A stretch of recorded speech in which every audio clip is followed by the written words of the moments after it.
It seems like the system have an issue when it comes on to men, and especially active fathers that's playing an active role in their child's life and also in their own.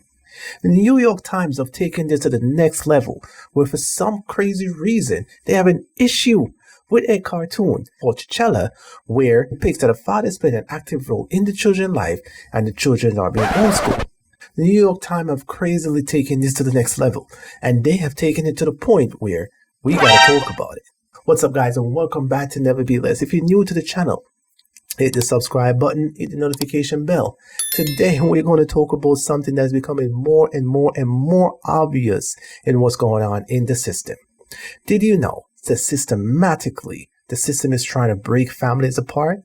It may not be that obvious to you, but if you pay close attention to it, you will for sure see it. I remember women used to sing this story that I want to be with a man that I know will be in my child's life, take care of my child, and be there for my kid. A man that is a good father. And that's all I need for my child. He doesn't have to love me. He doesn't have to want me. He just got to be there for my kid. And that's it. Then suddenly, that narrative changed, where women are being told that you can do it all by yourself and you do not need a man to do it with you. While the system has changed, it has pinned mother against fathers because the New York Times is also making it a bit more obvious to us that when it comes to a father playing an active role in their kid's life, it's a no-no. They do not want it. They do not like it because a male being in an authoritative position is something that they cannot tolerate. You can't make this shit up. The creator of T'Challa have said this. There's two kids shows that stand out to the New York Times are problematic. Bentley's Tip, Chili, and Bluey. And what's so problematic really is present fathers. Both fathers are desired as a fantasy for being so active and engaged with their children, but according to the New York Times, Chipchella is far more offensive of the two because Chum Chum teaches lesson about dead white people, which are the presidents, George Washington, Ben Franklin, Neil Armstrong, and so forth, and leaves his kids in fun games and lessons as a way of establishing male authority.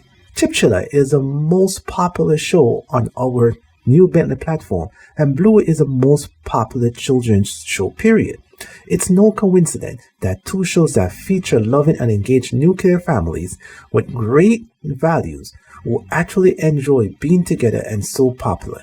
And it's no coincidence that the culture gatekeepers at the New York Times have them both in their crosshairs. The left not only wants to add its radical agenda to kids' entertainment, they want to remove good values from kids' entertainment.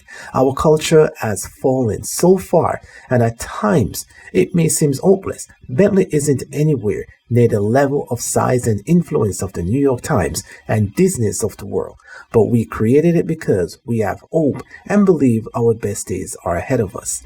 If men are the center of attention or men are the center of authority, it's breaking the system. Now that explains why when it comes to an active father being in the kid's life, the system finds a way to break that shit by pushing the idea into the mother that you can do it all by yourself and you don't need a man and you are entitled and he has to do it, and if he doesn't do it, I'm going to do whatever it takes so that you can get what you want. While in the background, they're saying, yep, breaking another sucker up because we're not letting these men play any active role in their kids' life and take away our power. I don't know if the system is trying to build family or break family, but the way how I see it, whoever's running the show have a lot of father issues. It's like misery love companies, and the more company misery have, the more misery feels important. The scientists have now discovered a way for women to impregnate themselves using their own bone marrow, and the only child that can result from those pregnancies are female. So we no longer have any need for you genetically or physically. So, tread lightly.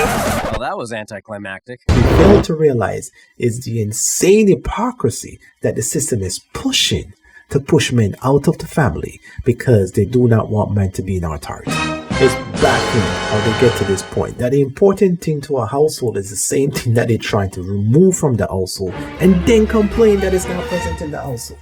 We are not learning nothing from history that the absence of fathers being in their kids' life is detrimental to the kids' growth. Fathers, keep being relentless to keep, guide, and protect your kids. And remember, never be less.